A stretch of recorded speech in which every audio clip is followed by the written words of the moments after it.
안녕하세요. 오늘도 사연살롱을 찾아주셔서 감사합니다. 50대 초반의 남성이에요. 군 시절 늠름한 군 장병들을 한순간에 울보로 만드는 단어가 있었어요. 바로 어머니란 단어였죠. 인생의 반을 살아온 지금까지도 제게 어머니란 단어는 눈시울을 뜨겁게 만드는 유일한 단어랍니다. 갓 스물을 넘긴 나이에 찢어지게 가난한 집에 시집와 평생 손에 물 마를 새 없이 고생만 하시다 돌아가셨거든요. 입버릇처럼 나중에 돈 많이 벌면 이란 말로 온갖 효도는 다 할 것처럼 떠들어댔지만 정작 어머님께 했던 효도는 손녀딸을 안겨드린 것밖엔 아무것도 없네요. 그나마도 손녀딸 때문에 어머니께 씻을 수 없는 상처를 입혔지만요. 그런데도 어머님은 늘 저를 보고 세상에 둘도 없는 효자라고 하셨어요. 세상에 이런 불효자도 없는데 말이죠. 어린 시절 저희 집은 정말 찢어지게 가난했어요. 집에 화장실이 없을 정도였으니 말 다 했죠 뭐. 화장실 하나를 20가구가 공동으로 사용했는데 바쁜 아침 시간에는 경쟁이 심해서 서두르지 않으면 등굣길에 불상사를 겪기 일쑤였죠. 그래서 그때 눈 뜨자마자 화장실로 가는 버릇이 생겼어요. 화장실뿐만 아니라 수도도 공동으로 사용했는데 공동 수도가에는 동네 아주머니들이 모여 온 동네 소문을 퍼나르곤 했어요. 벽 하나 사이로 이웃과 마주하고 있어서 밥 먹는 소리며 부부싸움하는 소리까지 다 듣고 사는 형편이다 보니 비밀이란 존재할 수 없었거든요. 하지만 워낙 조용한 성품이신 부모님 덕분에 저희 집에 대한 소문은 한 번도 나돈 적이 없었어요. 당시 저희 아버지는 자동차 부품 화천 공장에서 일을 하셨는데 월급날엔 어김없이 캠포도를 사오곤 하셨어요. 아버지께서 누런 봉투에 담긴 캠포도를 꺼내시면 저와 동생은 세상을 다 가진 것처럼 신나서 방방 뛰곤 했죠. 온 가족이 둘러앉아 숟가락으로 포도알을 떠먹을 때면 얼마나 행복했는지 몰라요. 제 유년 시절 최고의 행복이었죠. 가난했지만 그래도 온 가족이 함께 할 수 있어서 좋았어요. 지금도 사무치게 그리울 정도로요. 그렇지만 그런 소박한 행복도 그리 오래가지 않았어요. 아버지께서 사고로 한쪽 팔을 다치시는 바람에 저희 집에 시련이 닥쳤거든요. 아버지를 대신해 저희 집 생계는 오로지 어머님 몫이 되었으니까요. 야쿠르트 배달까지 하셨지만 벌이는 신통치 않았어요. 그래서 늘 돈에 쪼들려야 했고 거기다 사고 이후 변해버린 아버지 때문에 마음고생까지 해야 했거든요. 아버지께선 장애를 입은 후부터 술에 빠져 사셨어요. 자신이 더는 가장의 몫을 해내지 못한다는 자괴감과 아내와 자식들에 대한 미안함에 맨정신으론 버티지 못하셨던 거죠. 아버지께서는 술만 들어갔다 하면 허구한 날 방구석에 들어앉아 신세한탄을 하며 세간을 부수고 가족들을 공포에 떨게 만드셨어요. 이럴 바엔 차라리 빨리 돌아가셨으면 좋겠다고 생각할 정도였죠. 술에 빠져 살다 보니 온전한 생활도 불가능할 정도로 알코올 중독 증상은 나날이 심해져만 갔어요. 그러다 제가 중학교 입학을 앞둔 겨울 문제의 사고가 나고 만 거예요. 그날도 어머니는 늦은 밤까지 일을 하시느라 귀가가 늦으셨고 저와 동생은 작은 방에 누워 옆집 형한테 빌려온 만화책을 보고 있었어요. 여느 날처럼 아버지는 안방에서 술을 가져오라고 고래고래 소리를 지르고 계셨죠. 동생과 저는 아버지께 술을 드리지 말라는 어머니 말씀대로 아버지께서 부르는 소리도 무시하고 만화 삼매경에 빠져 있었죠. 그때 안방에서 우당탕 살림살이가 바닥에 떨어지는 소리가 났어요. 평소 아버지께서 술에 취해 살림을 집어 던지시곤 했었기에 그날도 그런 거라고 지레 짐작했죠. 그런데 나중에 알고 보니 그게 아니었더라고요. 따뜻한 아랫목에서 만화책을 보다가 어느새 잠이 들어버린 저와 동생이 눈을 뜬 건 11시경이었어요. 밖에서 들린 비명소리 때문이었죠. 일을 마치고 밤늦게 집에 들어오신 어머님이 안방문을 열어보곤 소스라치게 놀라 소리를 지른 거였어요. 경수 아빠! 아버지께서 세상을 떠나신 거예요. 아버지가 쓰러져 있던 바닥에는 핏자국이 잔뜩 있었어요. 아버지가 방문 쪽으로 가기 위해 필사적으로 바닥을 긁었던 거예요. 바로 옆방에서 두 아들이 있었는데 우리는 그걸 외면해버린 거죠. 순간 온몸에 소름이 끼쳤어요. 아버지가 사투를 벌이는 동안 나와 동생은 깔깔대며 만화에 빠져 있었다는 사실이 너무 잔인했거든요. 안방에서 소리가 났을 때 달려가 봤더라면 아버지가 그렇게 허망하게 세상을 떠나진 않았을 거란 생각에 숨이 쉬어지지 않았어요. 잠시 뒤 엄마의 통곡 소리를 들은 동네 사람들이 하나 둘 달려나왔고 옆집 아주머니는 저희 형제를 자신의 집으로 데리고 가셨어요. 그날 밤 옆집에서 잠을 자게 된 저는 밤새 한숨도 잘 수 없었어요. 눈을 감으면 아버지가 나와 저를 원망할 것만 같았거든요. 그렇게 뜬 눈으로 밤을 지샌 저는 다음날 경찰서로 불려갔어요. 아버지의 사인은 알코올 중독에 의한 심장마비로 추정되는데 몸 곳곳에 멍이 들어있고 방에 다툰 흔적이 있어서 타살 가능성이 있다고 했어요. 누군가 안방에 들어가서 아버지와 몸싸움을 벌였을 거라며 옆방에 있던 저를 참고인으로 부른 거였죠. 그런데 이상하게도 경찰은 이미 범인이 누구인지 아는 것 같았어요. 그들이 주목한 범인은 다름 아닌 저희 어머니였어요. 평소에도 부부싸움이 잦았다며. 아빠가 툭 하면 엄마를 죽이겠다고 했었다며. 엄마가 밖에서 남자들을 만나고 다닌다고. 동네에 소문 쫙 났던데 몰랐어?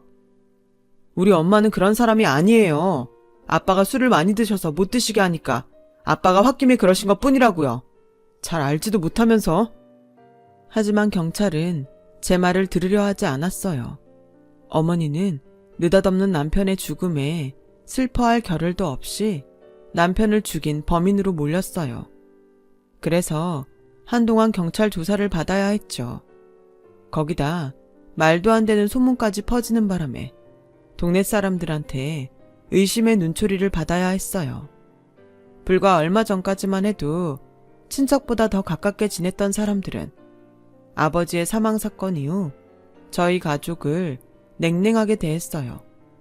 마치 살인자 가족을 보는 듯한 눈빛으로 말이죠. 그들이 저희 어머니에 대한 의심을 거둔 건 얼마 뒤였어요. 다행히도 엄마의 고객이던 고깃집 사장님이 아버지의 사망 추정 시간에 저희 어머니와 함께 있었다고 증언을 해주신 덕분에 어머니는 용의선상에서 빠져나올 수 있었거든요. 그제야 동네 사람들은 우리 가족에게 전처럼 살갑게 대해주었지만 헛소문을 퍼뜨린 동네 사람들에 대해 오만정이 다 떨어진 우리 가족은 더 이상 그들을 전처럼 대할 수 없었어요. 마음에 입은 상처는 생각보다 쉽게 아물지 않는 법이니까요. 그리고 얼마 뒤 우리 가족은 그 동네를 나와 서울로 이사를 하게 되었어요. 그러자 다시 소문이 퍼지기 시작했죠.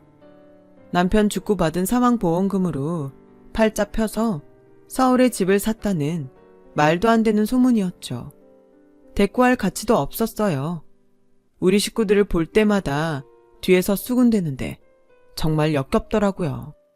이웃사촌이란 노랫말처럼 먼 친척보다 가까운 이웃이 낫다고 믿고 살았는데 이렇게 뒤통수를 칠 줄은 몰랐거든요. 소문과 달리 아버지의 죽음으로 저희 가족에게 돌아온 사망보험금은 한 푼도 없었어요. 예전에 들어놓았던 보험은 생활이 어려워지면서 보험료를 내지 못해 진작에 실효가 됐거든요. 우리 가족이 서울로 이사하게 된 건 외삼촌 덕분이었어요. 장례식장에서 우리 집 사정을 전해들은 외삼촌이 서울에 일자리를 마련해 주셨거든요. 외삼촌이 물건을 대는 식당인데 공사장 인부들을 대상으로 장사를 하는 곳이었어요.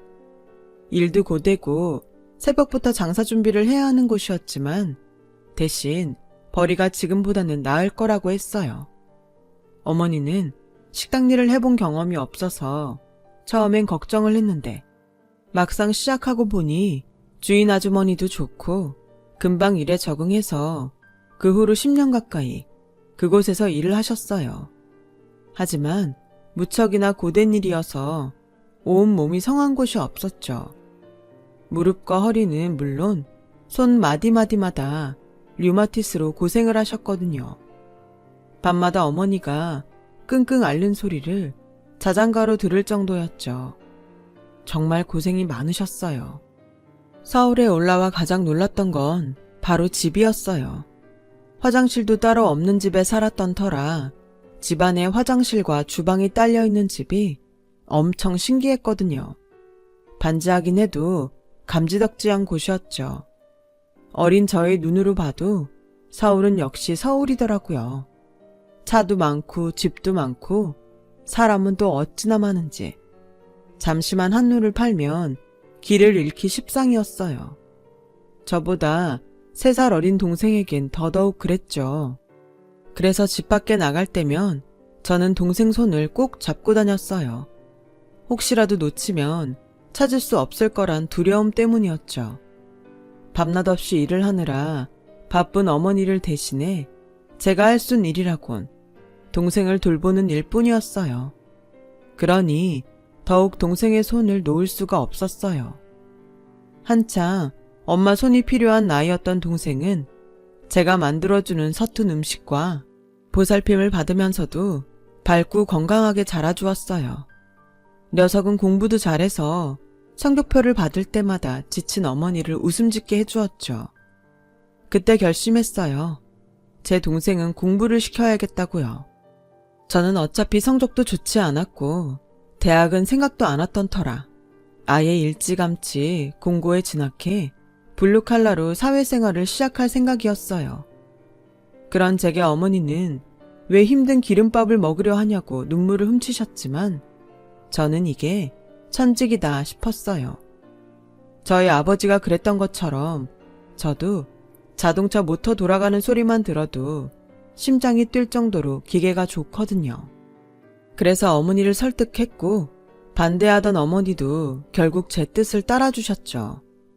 공고를 졸업하고 일찌감치 취업에 나선 전 기술을 익히는데 열중했어요. 그리곤 제대 후 입대 전에 일하던 카센터에 다시가 일을 하고 있었고요. 그곳 사장님이 저를 많이 아껴주셔서 군 복무 중에도 인연을 이어왔거든요. 그렇게 어머니와 함께 공부 잘하는 동생 뒷바라지에 올인했어요. 동생은 공부머리가 있어서 그런가 가르치는 만큼 성적이 나왔어요.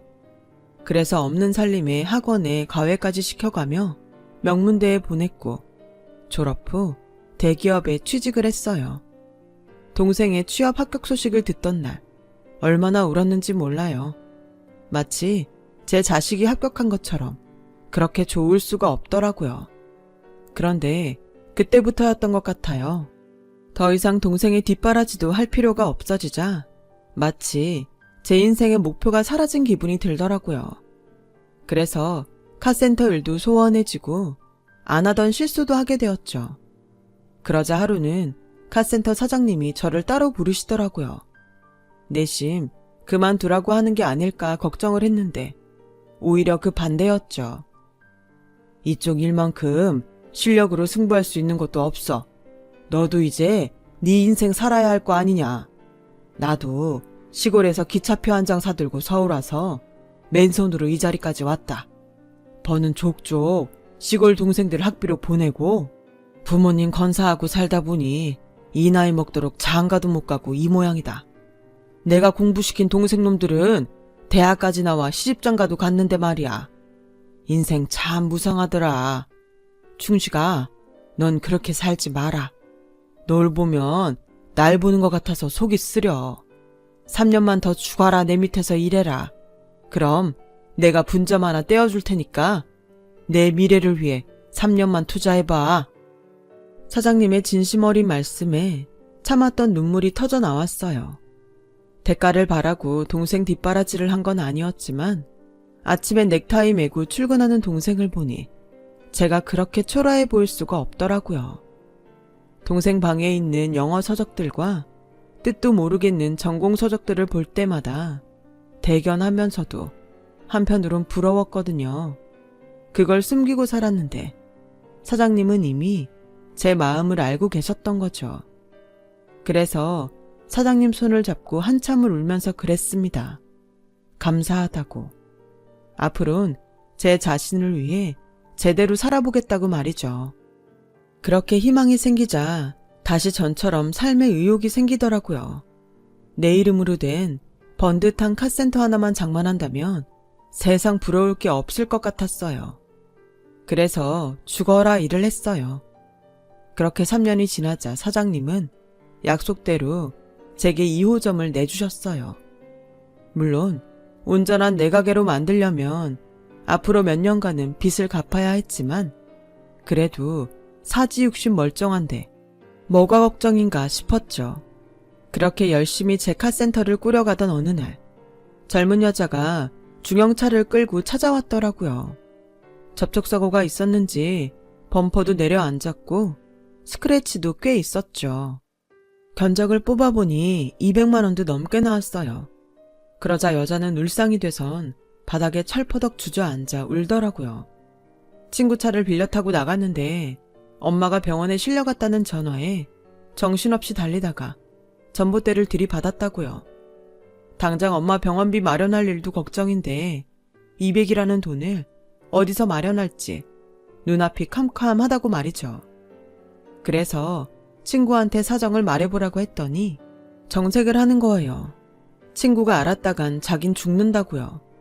안 그래도 몸이 안 좋으신 엄마를 태우고 바다라도 한번 보여드릴까 하고 사정사정해서 빌린 거라나요. 어찌나 서럽게 우는지 그 모습이 하도 딱해서 외상으로 해주기로 했어요. 대신 여자는 자신의 명품 백을 담보로 맡기겠다고 하더군요. 사용한 지 좀 돼서 중고로 팔아도 큰 돈은 못 받겠지만 한 돈백은 받을 수 있을 거라면서요. 제가 한사코 거절을 했는데도 여자는 이렇게라도 해야 자기도 조금은 마음이 편할 것 같다며 기어이 맡기고 갔어요. 며칠 뒤 여자는 차를 찾으러 왔어요. 사고 흔적 하나 없이 깔끔하게 수리된 차를 보고는 무척 기뻐하더군요. 엄마 수술도 다행히 잘 돼서 한시름 놓았다는 소식도 전해주었어요. 그렇게 2년이 된 이후로 여자는 10만원, 20만원 외상을 갚으러 제 카센터에 드나들었고 그렇게 몇 달을 드나드는 사이 우리는 조금씩 가까워지게 되었어요. 그리곤 반년 후 결혼을 하게 되었죠. 어머니는 노총각으로 죽을 줄 알았던 큰아들이 결혼을 한다고 하자 뛸 듯이 기뻐하셨어요. 하지만 3년 전에 먼저 결혼한 동생은 탐탁치 않아 했죠. 형, 이 결혼 꼭 해야 돼? 난 저 여자 맘에 안 들어. 너무 화려한데다 사치도 심할 것 같고 형하고는 안 어울리는 사람 같다고. 형, 이 결혼 다시 생각해봐. 그럼 나한텐 어떤 여자가 어울리는데? 아영씨가 재수씨보다 예뻐서 샘나냐? 잘난 네가 아니라 못난 나한테 온 게 배 아파서 이러는 거냐고. 너 내 앞에서 아영씨 욕하지 마. 그랬다간 다시는 너 안 봐. 저도 모르게 동생한테 버럭 질렀어요. 아마도 동생에 대한 자격지심 때문에 그랬을 거예요. 어쩌면 대기업 대리에 명문대 나온 똑똑한 부인까지 얻어 알콩달콩 사랑하는 동생이 부러워서 그랬는지도 모르겠네요. 하지만 돌이켜 생각해보면 그때 동생 말을 들었어야 했어요. 자격지심이 제 눈을 가린 셈이었죠. 동생보다 예쁘고 멋진 여자를 만나 나도 한번 뽐내고 살아봐야겠다 생각했으니까요.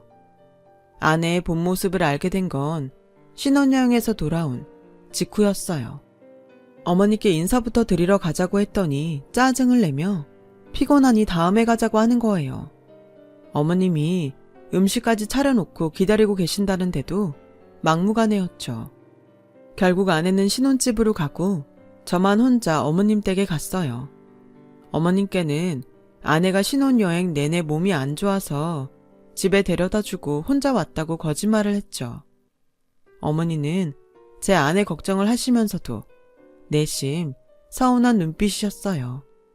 결국 어머니가 잔뜩 차려놓으신 음식을 먹는 둥 마는 둥 하고는 바로 집으로 돌아와 버렸죠. 이후에도 아내의 막대먹은 행동은 끊이지 않았어요. 설거지는커녕 자기 몸 씻는 거 외에는 손에 물 한 방울 안 묻히려 들었거든요. 가게 문을 닫고 집에 들어가 보면 집안 꼴이 돼지우리보다 더러웠어요. 식탁에는 배달 음식을 시켜 먹고 남은 것들이 벌어져 있었고 홈쇼핑으로 사들인 옷이며 신발, 가방이 온 집안에 널브러져 있었어요. 게다가 카드는 얼마나 긁어댔는지 아무리 벌어도 아내 카드값 대는 게 버거울 정도였죠. 그래서 신혼 초부터 싸우기도 많이 싸웠어요. 그럴 때마다 아내는 짐을 싸들고 집을 나가곤 했는데 일주일이 지나도록 연락 한 번 없다가 수중에 돈이 떨어지면 그때야 돌아오곤 했어요. 그렇게 돌아와선 입안에 혀처럼 굴며 제게 용서를 구하곤 했죠. 그렇게 며칠 반짝 여우처럼 살살대며 제 비위를 맞추고는 다시 예전으로 돌아가곤 했어요. 그래도 이 정도는 참을 수 있어요. 글쎄 이 여자가 어머니를 불러 집안일을 시키지 뭐예요? 말로는 한사코 하지 마시라고 했는데 어머님이 스스로 하신 거라며 자기는 억울하다고 하는데 안 봐도 뻔했어요. 어머님한테 아양을 떨며 이것저것 다 시켰을 게 뻔하니까요. 저한테 그러는 것처럼요. 그래, 도저히 안 되겠다 싶어 이혼을 하자고 했더니 알겠다며 짐을 싸들고 나가더라고요. 그런데 이틀도 안 돼 다시 집으로 들어왔지 뭐예요. 그것도 저희 어머니를 대동한 채로요. 큰애야, 이제 그만 새아가 용서하고 이혼 얘기는 없던 걸로 하려무나. 뱃속에 네 애까지 가진 사람인데 어떻게 헤어지겠다고 그러니? 순간 제 귀를 의심했어요. 그동안 임신에 대한 이야기는 들은 적 없었으니까요. 그래서 그게 무슨 소리냐고 했더니 아내가 수줍은 듯 임신했다고 그러는 거예요. 아가, 애 낳으면 이 시애미가 다 키워줄 테니 걱정 말고 넌 몸조리나 하려무나. 먹고 싶은 거 있으면 언제든 나한테 연락하고. 알았지? 어머니는 손주를 안아볼 생각에 벌써부터 들뜨신 것 같았어요. 하지만 저는 좀 걱정이 되더라고요. 지금까지 엉망으로 살아온 아내가 애를 낳는다고 달라질까 싶었거든요. 오히려 애만 불쌍할 것 같았어요. 그렇다고 제가 카센터 일도 팽개치고 24시간 집에서 있을 수도 없는 노릇이고요.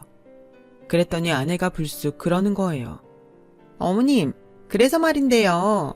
저 애 낳으면 저희랑 합가하시는 거 어떠세요? 저 솔직히 애 키울 자신이 없거든요. 저희 친정엄마도 애라면 질색을 해서 딱히 봐줄 사람도 없고요. 그러니까 어머님이 같이 살면서 우리 애 좀 봐주세요. 어머님이 키워주신다고 했잖아요. 네? 합가를 하자는 말에 어머니는 반색을 하시며 기뻐하셨어요. 그 모습에 저도 찬성할 수밖에 없었죠. 임신 기간 내내 여왕 대접을 받아가며 지내던 아내가 드디어 출산을 하고 아내를 쏙 닮은 예쁜 딸을 낳았어요. 눈에 넣어도 안 아플 것 같은 딸아이 모습에 저도 어머니도 세상을 다 가진 사람처럼 하루하루 행복에 젖어 있었죠. 제 걱정대로 아내는 집안일과 육아에 전혀 신경을 쓰지 않았어요. 아내는 이기적인 데다 자기 외모를 꾸미는 것 외엔 관심이 없었거든요. 하루 종일 애보랴 집안 살림하랴 허리 한번 펴지 못하시는 어머니를 보니 화가 나서 아내랑 싸우기도 많이 싸웠어요. 그럴 때마다 아내는 마치 자신이 피해자라는 듯 이러더군요. 애를 낳아줬으면 됐지. 나한테 뭘 더 하라는 거야. 애 낳느라 내 몸매 망가진 거 미안하지도 않냐고. 그깟 몸매가 뭐가 중요해. 엄마가 돼선 어떻게 자식보다 그놈의 몸매 걱정을 더하냐? 나 많이 바라지도 않아. 살림은 안 하더라도 우리 애만큼은 당신이 좀 보라고. 나이 든 어머니가 허리도 못 펴고 일하시는 거 보면 미안하지도 않아? 퇴근하면 내가 많이 도와줄게. 그러니까 제발 나 없을 때라도 어머니 좀 도와달란 말이야. 하루 종일 집에 있으면서 그 정도는 할 수 있는 거잖아. 제발 이렇게 부탁 좀 할게. 응? 싫어. 그럴 거면 차라리 이혼해. 뭐? 그걸 말이라고 해? 그렇잖아. 애 낳기 전에 어머님이 뭐라 그러셨어? 애만 낳으면 어머님이 다 키워주신다고 했어, 안 했어? 근데 이게 뭐냐고. 나는 그 말을 철석같이 믿고 애를 낳았는데 뭐가 어쩌고 어째? 나보고 애를 키우라고? 대체 내가 왜 외모 망가져가며 애새끼 똥기저귀를 갈고 살아야 하냔 말이야. 나 이래봬도 미인대회 출신이야. 당신 안 만났으면 부잣집에 시집가서 사모님 소리 듣고 살았을 여자라고. 내 인생 망친 게 누군데 당신이 나한테 애를 키우래? 싫어. 애가 그렇게 불쌍하면 당신이 카센터 그만두고 애 키우면 되겠네. 당신이 돈만 많이 벌어와봐. 어머님이 뭐하러 집안일을 하겠어? 파출부 써서 할 수 있는 일인데. 그러니까 날 탓하지 말고 무능한 자기 자신을 탓하라고. 내가 미쳤지. 이런 결혼은 뭐하러 해선? 암튼 난 할 말 다 했으니까 결정은 당신이 해. 이혼을 하든 말든. 아내하고는 말이 안 통했어요. 여자는 출산을 하면 세상 무서운 게 없어진다더니 제 아내도 그랬거든요. 아내와 싸울 때마다 마치 어머니는 모든 게 자기 탓인 양 제게 미안해 하셨어요. 저는 그런 어머니를 보면서 늘 죄송할 뿐이었고요. 만약 지금 이혼을 하게 된다면 아마도 어머니는 모든 걸 자신 탓으로 돌릴 것 같았어요. 그래서 참고 사는 길을 택했던 것 같아요. 그렇게 10년 넘게 어머니는 손녀딸을 돌보며 집안일을 하셨어요. 아내는 여전히 자기 몸치장하는 데만 신경 쓰며 살았고요. 그렇다 보니 딸애도 지 엄마보다는 할머니를 더 따르게 되었죠. 심지어 어버이날에도 할머니와 제 카네이션은 준비해도 지 엄마 거는 한 번도 만든 적이 없을 정도였죠. 그럴 때마다 아내는 딸아이를 향해 독서를 퍼부었지만 소용없었어요. 그러던 어느 날이었어요. 웬 남자가 제 카센터로 찾아왔더군요. 제 딸을 찾으러 왔습니다. 황당한 그 말에 처음엔 어딘가 잘못된 사람이 아닐까 생각했는데 그 남자가 건넨 사진을 보자 잘못된 건 남자가 아닌 저였다는 걸 알게 되었죠. 남자는 제가 아내와 결혼하기 전부터 만나온 관계로 혼인신고만 안 했지 사실혼 관계를 유지하고 있었어요. 순간 피가 거꾸로 솟더군요. 이 미친 여자가 그동안 나와 어머니를 속이고 딴 놈 자식을 맡겼던 거였어요. 그래놓고도 뻔뻔하게 우리 모자를 종부리듯 해가며 살았다니 도저히 용서가 안 되더라고요. 저는 바로 변호사 사무실을 찾아가 상담을 했어요.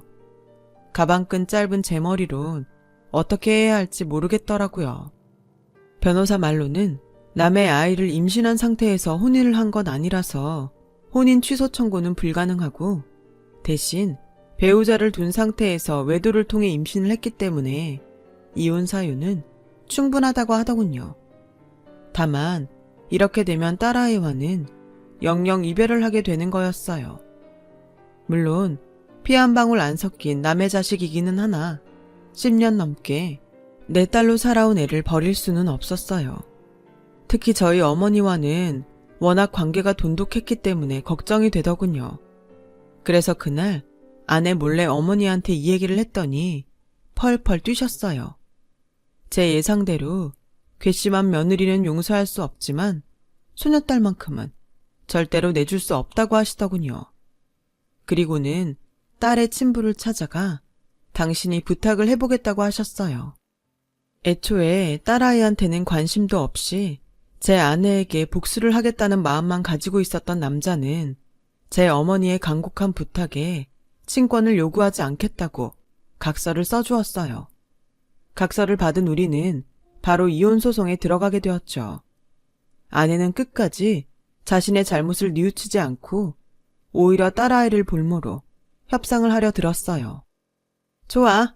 애는 줄 테니까 대신 나한테 위자료로 지금 살고 있는 아파트 줘. 그럼 순순히 도장 찍어줄게. 뭐? 아파트를 달라고? 너한테 위자료를 받아도 모자랄 판에 어디서 개소리를 짓거려. 되도 않는 소리 그만하고 당장 이 집에서 나가. 아, 이제 갈 집도 없는 건가? 그 남자가 그러더라.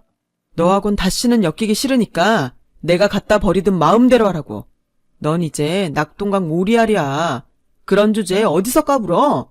정신 차려, 이 미친 여자야. 그동안 친정엄마라고 했던 여자도 일당받고 온 대역 배우였고 결혼식에 불렀던 친구들도 모두 마찬가지였어요. 어느 것 하나 거짓이 아는 게 없는 여자였죠. 그런데도 아내는 끝까지 아파트를 내놓으라고 버텼어요. 그래서 결국 소송을 진행하게 되었고 법정에 딸아이까지 서게 되었죠. 그것만은 어떻게든 막아보려고 했는데 지 엄마한테 모든 사실을 들은 딸이 자청해서 증언을 하겠다고 나서더군요. 그렇게 해서 중학생 딸이 증인으로 서게 되면서 아내의 악행은 끝나고 말았어요. 딸애가 법정에서 그동안 아내의 생활을 폭로하면서 아내는 이혼과 동시에 제게 위자료까지 물게 되었거든요. 거기다가 딸애가 저와 함께 살겠다고 하는 바람에 아내는 위자료와 별도로 양육비까지 물게 되었어요. 그러자 아내는 제 바지가랑이를 붙잡고 한 번만 용서해달라고 사정을 하더라고요. 지난 10수년간 아내가 흘린 악어의 눈물을 수없이 보아왔던 저는 아내의 손을 뿌리치고 집으로 돌아와 버렸어요. 이혼 후 아내는 자신의 명품백과 신발 등을 팔고 제3금융권에서 대출을 받아 위자료를 보냈더군요. 그 후로도 양육비조로 돈을 보내긴 했지만 터무니없이 적은 돈이었어요. 그나마도 보내는 달보다 보내지 않는 달이 더 많았고요. 애초에 양육비까지 받을 생각은 아니었기에 그 정도라도 성의를 보이는 거에 만족했죠. 이후로도 종종 전화를 걸어 나 때문에 자기 인생이 시궁창에 빠졌다며 욕을 해대곤 했어요. 오픈하는 집 홍보 알바를 하며 살고 있는데 더럽고 치사해서 못해먹겠다고 난리더군요. 그래서 쉽게 돈 생각 말고 식당이든 건물 청소든 열심히 일해서 돈 벌 생각을 하라고 충고해줬어요. 그랬더니 자기는 노동은 못한다나요? 인간 되기는 영 그른 사람이죠. 3년 전 딸아이가 대학에 입학을 했어요. 어머니는 제 동생이 대학에 들어갔을 때보다도 기뻐하시더군요. 죽어도 여한이 없다시며 말이에요. 그리고는 며칠 뒤 어머니는 잠이 드신 채 조용히 세상을 떠나셨어요. 한많은 인생을 그렇게 마무리 지으신 거죠. 어머니의 장례를 마치고 집으로 돌아오는 길에 속으로 빌었어요. 어머니, 다음 생에는 제 딸로 태어나 주세요. 그래서 어머님이 제게 주신 사랑 고스란히 받아가세요. 평생 자식에게 내주시고도 늘 미안해하셨던 어머니. 이제 하늘나라에선 어머님 당신을 위해 사세요. 라고요. 어느덧 4학년에 올라간 딸애는 오늘도 제 할머니 제사상을 차린다고 아침부터 부산을 떨고 있어요. 그런 사랑스런 딸아이의 모습을 보며 웃음 지어 봅니다. 열심히 살았지만 부족함 많았던 제 모습에도 어머니는 잘했다며 고생했다고 늘 웃어주셨는데 미소 짓는 모습이 생각나네요. 여러분은 저보다 더 훌륭하시니 더 현명한 삶을 살아가고 계실 것 같습니다. 지금보다 더 행복하고 따뜻한 앞날 되시길 바랍니다. 지금까지 저의 긴 사연을 들어주셔서 감사드립니다. 여러분, 사연 댓글에 응원과 현명한 조언 부탁드려요. 좋아요와 구독은 저에게 큰 힘이 됩니다. 오늘도 좋은 일 가득하세요.